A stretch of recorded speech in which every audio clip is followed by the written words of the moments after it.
ಕೇಳಿದ್ರಲ್ಲ ಸರ್, ರೊಟ್ಟಿ ಅಂತಂದ್ರೆ ದೊಡ್ಡದಾಗಿರೋದು, ಮೈನರ್ ರೊಟ್ಟಿ ಅಂದ್ರೆ ಚಿಕ್ಕದಾಗಿರೋದು ಅಷ್ಟೇ. ನಾವಿಲ್ಲಿ AHU ಆನ್ ಮಾಡುವಾಗ ಯಾವ ಓಟಿನಲ್ಲಿ ಆಪ್ರೇಷನ್ ನಡೀತಿದೆ ಅಂತ ನೋಡ್ಕೋಬೇಕು.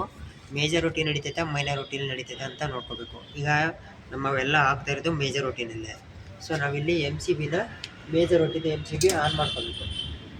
ಆನ್ ಮಾಡ್ಕೊಂಡಿದ್ದ ತಕ್ಷಣ ಇದು ಡಿಸ್ಪ್ಲೇ, ಇಲ್ಲಿ ಲೈಟ್ಸ್ 3 ಲೈಟ್ಸ್ನು ಆನ್ ಆಗುತ್ತೆ. ಓಕೆನಾ? ಬಸ್ MCB ಆನ್ ಮಾಡಬೇಕು. ಆನ್ ಮಾಡಿಬಿಡೋದು. MCB ಆನ್ ಮಾಡಿ ಸ್ಕ್ರೀನ್ ಬಂದಾಗ ಟಚ್ ಟು ಲಾಗಿನ್ ಅಂತ ಬರುತ್ತೆ. ಟಚ್ ಟು ಲಾಗಿನ್ ಅಂದಾಗ ಟಚ್ ಮಾಡಬೇಕು. ಈಗ main screen, control, alarm, system menu, sign out ಬರುತ್ತೆ.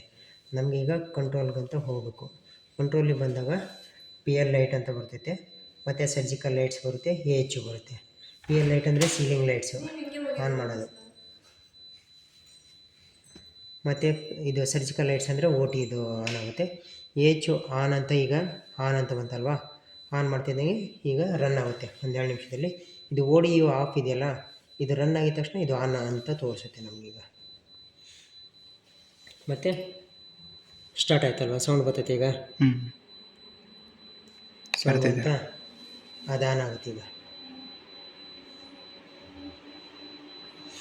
ಓಕೆ, ಇದು ಟೆಂಪ್ರೇಚರು ಜಾಸ್ತಿ ಆಗಿರ್ತೈತೆ. ಓಕೆನಾ? ಅದನ್ನು ಚೇಂಜ್ ಮಾಡ್ಕೋಬೇಕಂದ್ರೆ ಅಲಾರಾಮ್ಗೆ ಹೋಗ್ಬೇಕು. ಅಲಾರಾಮ್ಗೆ ಹೋಗಿ ಸೆಟ್ ಟೆಂಪ್ರೇಚರ್ ಅಂತ ಇರುತ್ತೆ. ಸೆಟ್ ಟೆಂಪ್ರೇಚರು 20ಗಿದೆ, ನಾವು 20 ಕೊಟ್ಟಿದ್ದೀವಿ, 20ಗೆ ಇದೆ.